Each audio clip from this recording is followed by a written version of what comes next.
The other saint who popped up in the conversation is Saint Philomena. Yeah. I love her. Like, I love Mhm. her. Can I tell a story about Saint Philomena? Yes, Please please. You know my life. I'm telling you. Oh. I know the Lord has brought us together because there is rarely a Catholic topic that I don't have a personal experience with. But Saint Philomena, she was young. She was very, very young when she went through her just all of this stuff in her life. And my daughter Adel, who is now 40, she was 9 years old when a visionary was praying. We were at this home, and the visionary was praying with her. And all of a sudden, the look on her face, the visionary's face, looked a little like concerned. And we finished the time of prayer, and she said, I've been told to do something, and I don't want to be obedient. And I was like, what? And she said, I've been told to give this relic. It's a first-class relic of Saint Philomena to your daughter. And she said, she's very young. How old? I said, yeah, she's 9. And she said, well, I am going to be obedient even though I don't want to be. It was her. So she literally gave this 9-year-old child her first-class relic of Saint Philomena.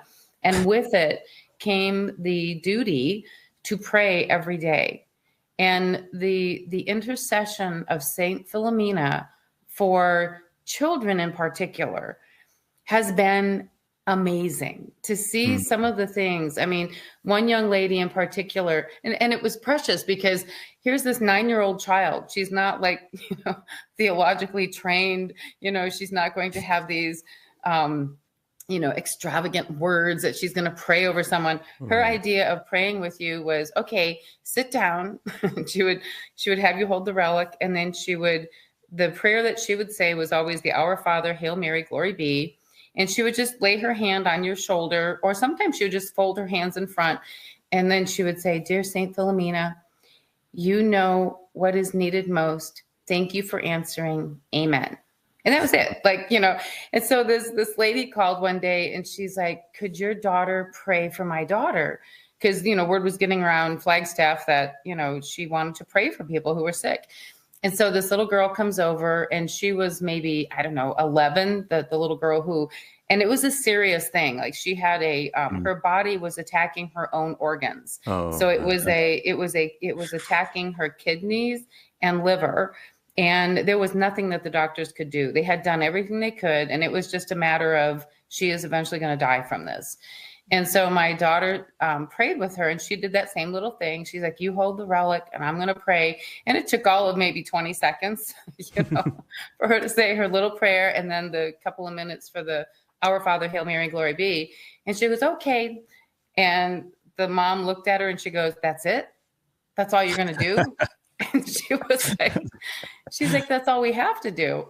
And it was about 10 days later, we get a phone call, and the doctors were like, we're not sure what's going on in her body, but somehow this is changing. And long story short, this is 30 years later. Her daughter is alive and well. She's married. She has children, so I mean, this saint who's just so lovely and so quiet in the background, Saint Philomena, I love her. And so, and my daughter still has the first-class relic, and she has yet to be told who she's supposed to give it to.